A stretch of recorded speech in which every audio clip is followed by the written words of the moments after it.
Hi, Brian Adam here with Pareto Impact Consulting, where our mission here is to let small business owners know that they are not alone and feel a way to get solutions so that they don't feel lost and they can find lost profit and time. So today we're going to be talking about the well-built machine. The well-built machine. All right. So this is your thing, right? You talk about, hey man, or woman. We don't say hey woman, or man. We really don't say that either. Usually use their name. That's a great way to do it. Yeah. Hey Adam. So you say Never confused unless there's 4 Adams. If there are, I like them all. So we're gonna say, your business needs to be a well-built machine. This is like day one for you. Yeah. Right? And this is all about mental attitude, Framework. Starting off the growth, right? How do you grow as a leader, as a business owner, and as the business itself is the well-built machine. Yep. Right? So this is Brian's story, day one every time. So what is the well-built machine in terms of a business? So a well-built machine is where each the parts of the machine are clearly defined. There's no excessive or parts of the machine that don't serve a purpose, right? And then each part of that machine is doing what it's supposed to do with great precision, expectation, and reliability. All right. And I think it helps for me. I always just envision an automobile, a car. Why? Because it is a well-built machine. It's been refined over hundreds of years, over 100 years anyway, and it does what it's supposed to do well. Okay. And over time, things that were dumb or evolved past have been removed, but things that are doing a great job stick. Great. Okay. So you define that the business needs to be this machine where everything has its role and its result, and all that needs to be clearly defined. Great way to and look predictable, at it right? is just throwing away some business lingo like systems, processes. Okay, what I does love that? those words. What does that mean? It's a way things are done. Okay, get in that driver's seat of that car. You got a key. If it's the wrong key, it doesn't fit. If you try to put it somewhere that's not the ignition, it doesn't fit. You put it in the ignition the right way, it fits. Same thing. You turn it the wrong direction, nothing happens. You turn it the right direction, something does happen, and it's expected. So it's not just people, but it's how we do things. Yeah, so the machine itself, so really what you're creating is a system of processes, okay, and procedures that are managed by people, okay? A driver sits in that driver's seat, okay? The passenger, the navigator might navigate some other parts of the machine, right? Whether In that a be perfect world. whether it be the cell phone or the Garmin that's built into the car, right? Yeah. The kids in the back seat, they're there just for growth opportunities for the 2 people in the front seat, okay? So people manage the processes. They turn the key, they drive the car, turn the wheel. But it's really important that the well-built machine part is the part that exists with or without the person, even if it's not turned on. Because that's what allows you to put, I don't want to say anyone, I dare to say anyone, but more, or less, anyone in that seat, and they will be able to do what the machine's supposed to do, which is what creates that expectation and repetition. And you can predict, I don't know, if I'm making widgets, okay, if I turn this machine on at the end of today, well, what's today? 8 hours. Okay, I'm going to have 1,700 widgets. Yeah. Well, guess what? If I ran it for 16 hours, what would my expectation be? Double that, 3,400 widgets. Yeah. Perfect. So you kind of said this already, but I just want, this is the important part, is that, where does the owner fit into that machine or this analogy? Fantastic question. So the number one problem in all small businesses is owners are working in their business, not on their business. So in the machine. So they're literally, the car's trying to drive down the street. The hood's open. They're on top of it trying to fix something or tinker with something, right? No one's driving. Okay. Now, a good way to break this down into smaller concepts, right? So whether I like the term hats, hat is your task or role. Okay. So somebody should be assigned to all the tasks that you've defined as important to the business. So if I give you, Adam, the CEO hat, whether it be all the time or for an hour, okay, you should be driving the car. Now, often what happens is I give you 17 hats and you look ridiculous as all these hats. Then you have to prioritize, and then this is what we don't want to hear is, no, you got to do them all. Or we said it was important, all these hats. Yeah, and this is why this is a conversation that you have with every single business owner, because chances are you are not building a business as an owner that you can exclusively be a CEO that never has to work in the business. You will work in your business. Yes. Yeah. It's more just... It's about getting out of that. How do you replace yourself? This is the process of getting out of working in the business and replacing yourself as a list of tasks or a job position. Yeah, so if we go back to the creating that system of processes, right? Okay, so it's like the CEO has a hat, and we take the time. Usually I recommend, well, let's break this down a little bit. Let's go, how do we actually do this? Is that fair? Hey, that's where we live. So theory doesn't matter, The right? first thing that has to shift a little bit is the mindset, okay? The mindset, as far as I can tell, this is a human nature thing, not a business owner thing, but most business owners have it. We can all think of somebody who, if they don't show up for a day, the business is like a chaotic mess, okay? Or ask Brian, or ask Adam, right? Call them on vacation. Whoa. All right, so if Adam or Brian isn't there, the machine doesn't work? Wait a minute. That's not the machine doing the work. That's Adam or Brian doing the work. All right, so the first thing that needs to happen is this mindset. If it's about self, it's about me. I need to do it. If you ever catch yourself saying, I need to do it, you're going the wrong direction, okay? It should be defined so that I could teach or show somebody to do it. And then when I go define how, well, now I start thinking and I go, well, actually, what is the most efficient thing I could do with the least amount of effort and easiest to teach? Whoo! Now we're making a well-built machine, right? Or at least lowest common denominator. Right. Easiest position to hire. Right. All right. So, and all those things are important. If it's all in my head, it's like, no, everybody has to be me, or else they can't do it, right? And you're going to fail. All right. So now we accept that. Oh, that makes a lot of sense. It can't be about me. All right. So what is this? When I say let's say the beginning of our sales process, what does that look like? And what we do is, it's called process mapping, where you map out how the flow is. Think one of those flow charts, right?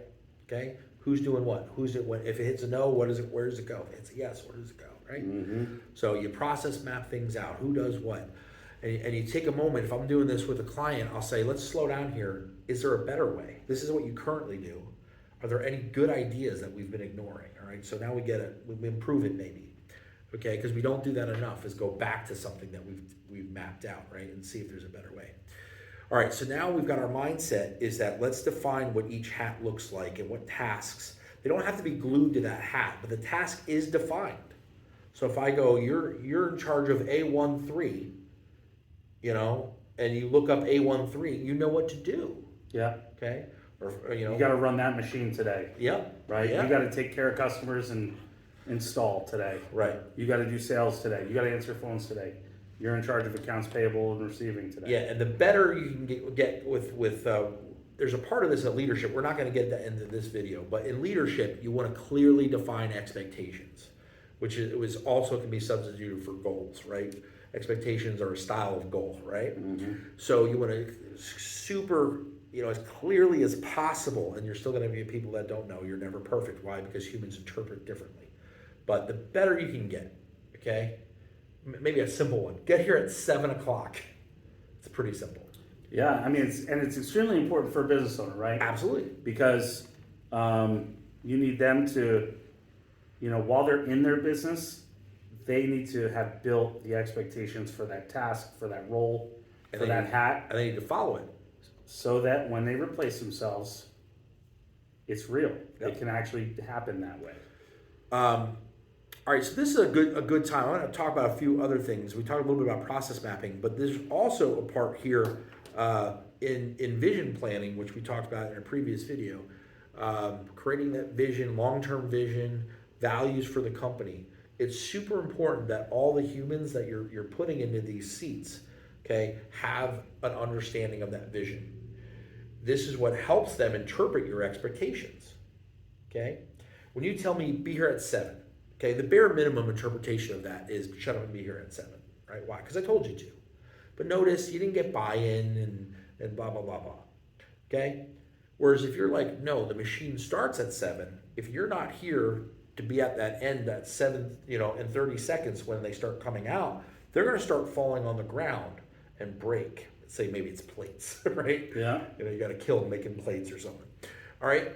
So, oh man, I have to be here at 7 because at 7 and 30 seconds, they're going to start falling on the ground. Yeah. Oh man, I guess I can't be late. And all you did was you said the same expectation. You just got why. You got a little buy-in. And that starts with sharing of the vision. Okay.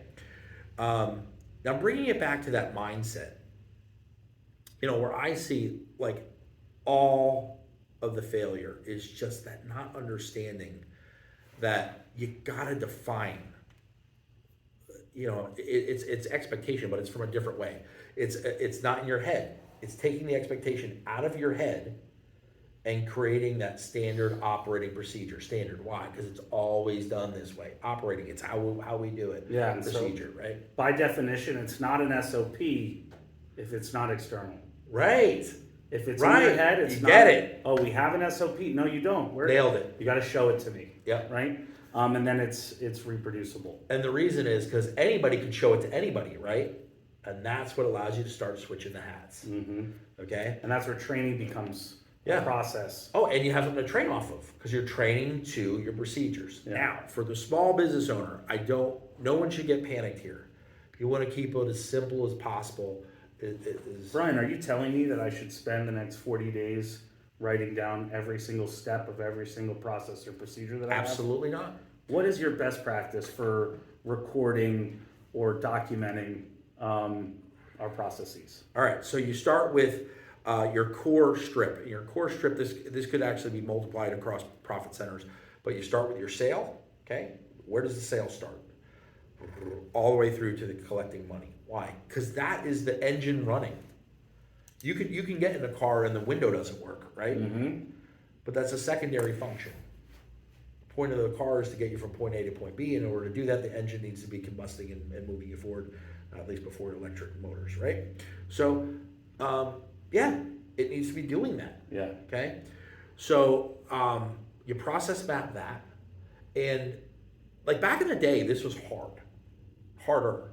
But in modern technology, it's easy. Okay, what I do when I'm working with clients is I take a video, I take my phone, okay, and I go video, and I go, tell me how you do it, show me how you do it.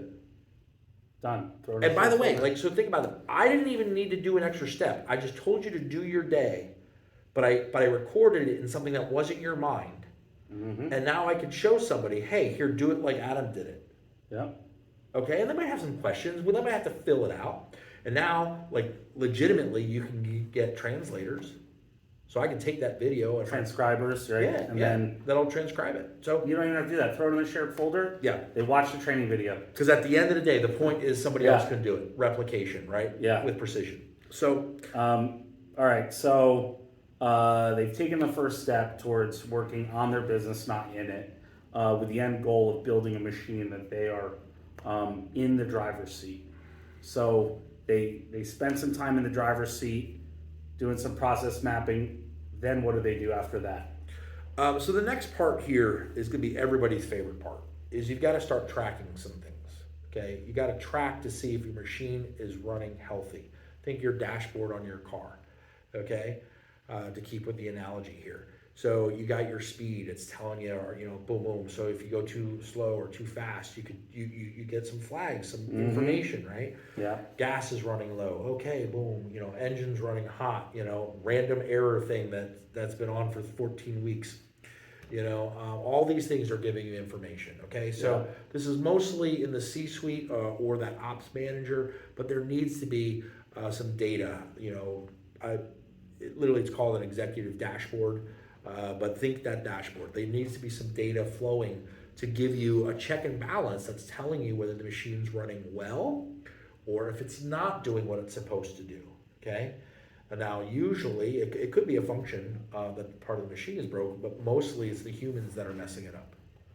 Okay? So, but it's telling you where to look. Now, we're going to come back to the leadership and coaching in a further video. It's too much for this. But, and in the business world, you call it, you know, KPIs. Key performance, you know, indicators, which is, what is it? Key, it's important. Performance, is the car running? Indicators, it's giving you feedback and data. Is it doing what it's supposed to do? You know, maybe a simple one on the sales side. You know, you and I talk sales too much all the time. You know, if we had a goal of 6 sales in a week, and you know, are we below or are we above? Well, if we're below, well, we need to do something different. Why? Because our whole budget and our whole, you know, and winning the game is built revenue over time. Yeah. Or if we're at 8, awesome. We're doing some great things. How can we do that again? Yeah, not still. What's the new either goal? way, it's giving us information, right? And that streamline of information, like people don't think of it this way. How do I know whether that's working well over there? Well, I could go over there and I could watch it for 8 hours, okay? Or I could give them a cue where they have to do 15 minutes of work at the end of the day, and then I can glance at it for 3 minutes. Okay, so I took 8 hours of observation and I made it 15 minutes. Yeah. Yep, just record the data because now data's power. Yep. Right. Yeah, so that's kind of what fills in the circle is you start, you know, tracking some things. Start with your important departments. Start with your important functions. You know, yeah. You never want to go loose data. 1 to 3 things. You know, and then your executive should. I think the math is 9. You don't want to go over 9. Yeah, 5 to 7 is golden. So the answer is, listen, nobody's really in the driver's seat 100% of the time yet. No. Right? Fair statement. But that's the goal, and that's the achievement, is that you are never doing tasks inside your business. You are working on it, right? You know, and maybe a good way, go back to the car, right? Can you get away while driving the car with checking a test message? Sure. Can you get away? No, you cannot. Well, you're not supposed to legally, but you can get away with it. Could you make a phone call to Adam? Yeah, I could, right? But could you push the car while driving the car? No. And guess what? Yeah. No one driving the car is the most ridiculous thing on the planet. Yeah. Yeah. Like, it doesn't matter. Why would push it where? Nobody's driving. Yeah, wherever it goes by itself. Yeah, that's just a waste of energy. Good. Get off that car and get into somebody else's car that has a driver. Yeah. So, you know, after that, you're going to recommend watch the vision video and leadership, right? Yeah. Because now you're just strictly a leader. Yeah. And that's where you're going. Yeah. Now. So then so now while we have the processes, it becomes managing performance, managing and guiding performance is people. Yeah. Is the people part of your business. Perfect. All right, guys. Thank you so much for listening and watching us today. Yeah. Let us know your thoughts in a comment. And anything else, Brian, for the people? Yeah. And if you're really stuck, reach out. Be great.